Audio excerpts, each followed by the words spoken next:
Bonjour, bienvenue sur cette session de découverte du Motion Layout Android Studio 4.0, donc la version stable. Donc c'est une nouveauté qui vient de s'ajouter aux nouvelles fonctionnalités, beaucoup plus simple à utiliser qu'avant. Donc je voulais faire avec vous une petite overview de tout ça. Donc j'ai créé un projet qui est tout neutre, le package Android via Kotlin Motion Layout. Pour débuter, ce qu'il nous faut, c'est rajouter une dépendance pour pouvoir l'utiliser. C'est celle-ci que j'ai déjà faite. Donc moi, je suis arrivé jusqu'à la bêta 6. Donc à un moment où vous regardez cette vidéo, il y a peut-être autre chose. Va à vous de voir. Mettez la plus récente, évidemment. Donc qu'est-ce qu'on a reçu? Une main activité, un petit XML de la main activité avec dedans une petite texte. Donc la première chose à faire, c'est de changer cette constraint layout en motion layout. Donc c'est ce que je fais ici. Et ceci a pour effet, en fait, de nous donner des choses là-dessus, mais surtout ce que je voulais vous montrer, c'était ça. C'est que ça crée un fichier XML, activity main, la scene. Et dedans, en fait, ça crée tout simplement un fichier XML. Alors, nous, on va pouvoir le jouer dessus, genre un petit peu comme Compose et SwiftUI, de façon, enfin, jouer sur le design, et ici, c'est plutôt de façon programmatique.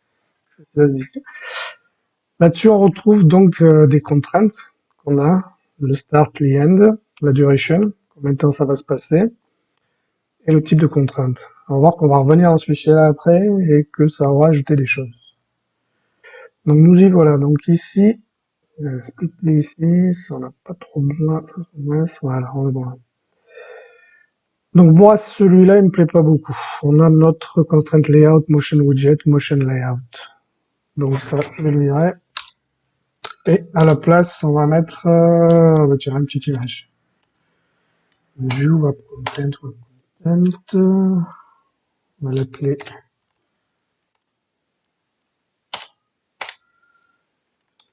one. Classique, hein, on est d'accord. Qu'est-ce que ça va être cette image? Cette image, on va faire. On va voir laquelle, tiens. Je vais voir dans ce manager. Ouais, tiens. Manager background. On va mettre celle-là.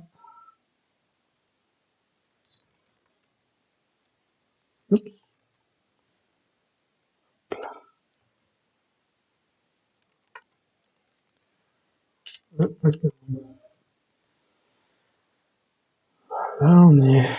Donc, moi, ce que je veux savoir, c'est quelles sont les caractéristiques de celle-ci. Je double-clique dessus, je regarde les attributs, on se rend compte qu'il n'y a pas de contrainte. Elle n'est pas du tout contrainte, cette petite. Donc, ce qu'on va faire, c'est qu'on va la contraindre ici, on va la contraindre là. Voilà. Donc, elle va démarrer tout le temps en haut à gauche. On est d'accord? Motion layout, c'est ce qu'on a. Au niveau du start, je vais demander d'être contrainte ici, là-haut. Par contre, au niveau du end, ce que je vais faire, c'est que je vais demander de la mettre en bas à gauche. Voilà, un début qui se passe ici, une fin là, un motion layout. Et oui, forcément, elle n'est pas contrainte.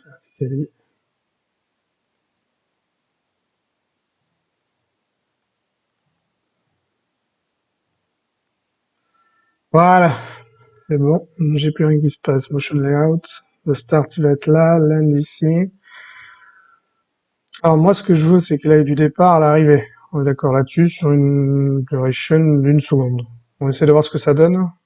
On a ce petit outil qui est hyper pratique. Wow. Donc là, il va faire ça sans cesse, ça va vite me gonfler. Du coup, on va lui demander qu'il fonctionne quand je suis sur l'image, tiens.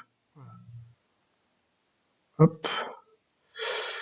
On voit ce que ça donne avec le... Hop. Je l'avais lancé, il est en train de faire son gradle, il met à jour. On devrait avoir quelque chose qui apparaît. Bingo. On essaye, on clique dessus. Il part là-bas, je reclique dessus, il repart là-bas. Bravo, on a fait notre premier motion là-dessus. continuerai à faire d'autres vidéos là-dessus, sur des sujets qui seront peut-être identiques, voire autres, hein, plutôt sur l'Android. Donc n'hésitez pas à vous abonner à ma chaîne et j'espère un petit pouce si ça vous a plu. À bientôt!